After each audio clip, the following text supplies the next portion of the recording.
So it was 11 years old when me and my dad were building a wall in my house. It was there was one room. So my dad wanted to separate that room into two. So me and my dad were building a wall. And basically in those days we didn't have bricks to buy, but like we had stones. So my dad went to some other place. He cut the stones. He brought all the stones, and he was putting in one line. So the wall was building. So I was doing my maths homework. My dad called me, Charles, could you please come and pass the stones? He was standing on the chair. So I came and I took the stones and I was giving it to my dad. So one by one I was giving to dad. Dad was putting on the wall, and he was putting the mud over it.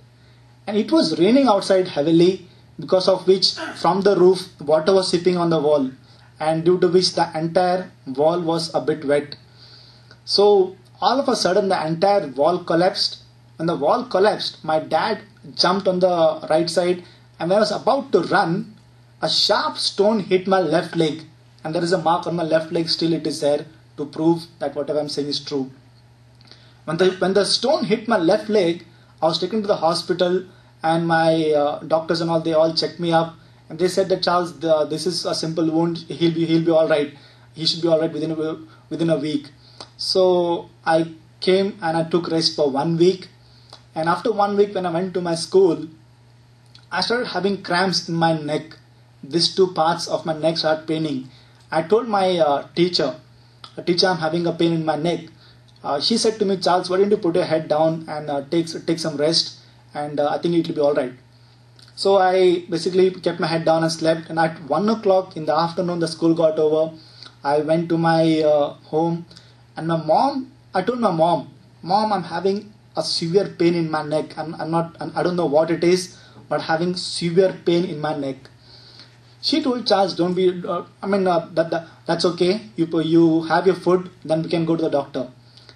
In India, we have the rice and the dal. So I took the rice and the dal. I was eating. I had it 4 times. The 5th time, my teeth got stuck. I was not able to move my teeth. And that was a time I lost my words. The teeth got stuck, and I was like, I was basically trying for words. The words were not coming out of my mouth. My mom came to me and she asked me. She was terrified to seeing that sight. She tried to put a spoon and she tried to open the mouth, but she couldn't open it. She straight away knew that something was wrong. She took me to the hospital. At that point of time, the lady doctor who was in charge of, in that hospital, she came and she checked me. You know what?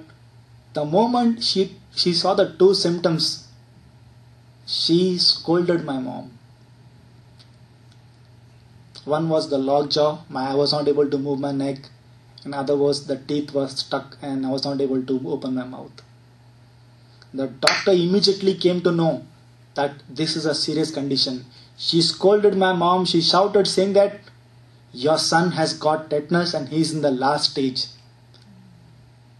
My mom didn't understand. My mom was illiterate. She didn't understand. But the doctor knew how severe was that. I was admitted in the hospital and I was given 16 injections in a span of 5 to 10 minutes. Nurses were running here and there and I was not knowing what was happening. I was just 11 years old. In the evening time, everybody came to know that I was in the hospital. My dad, my brothers, my sisters, they all came to know. They all came to meet me. And when they came and they prayed for me, my dad was praying. I could see them through my eyes. They were speaking to me. I was able to understand, but I was not able to speak to them. My teeth were stuck. That same evening, they put a pipe from my nose to the stomach. Because of the feeding, like I was not able to eat my food, so that's the reason they put a pipe from the nose to the stomach. And that pipe was connected to a bladder type, kind of a balloon type. So every day, morning and evening and afternoon, my mom used to put the milk in it. She used to pump the balloon and the entire milk used to go into my stomach. This was my condition for 20 days. Every day my dad used to come, he used to pray, he used to kneel down on my bed and used to pray. My school, my school, every morning, whenever they used to get together, they used to pray for me. 20 days, no signs of improvement. On the 21st day, the doctors came to my parents and they said, "Sir, madam, your son is facing the problem of breathing. He's not able to breathe. We need to operate on his neck." My mom told, "No way, he's only 11 years old, we cannot do operation on him."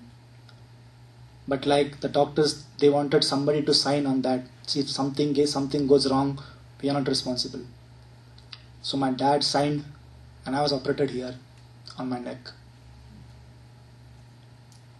If there are doctors here, they'll come to know that when a person is about to die, when it is 99.9% that the person will not stay alive, that's the time the person is operated on his neck.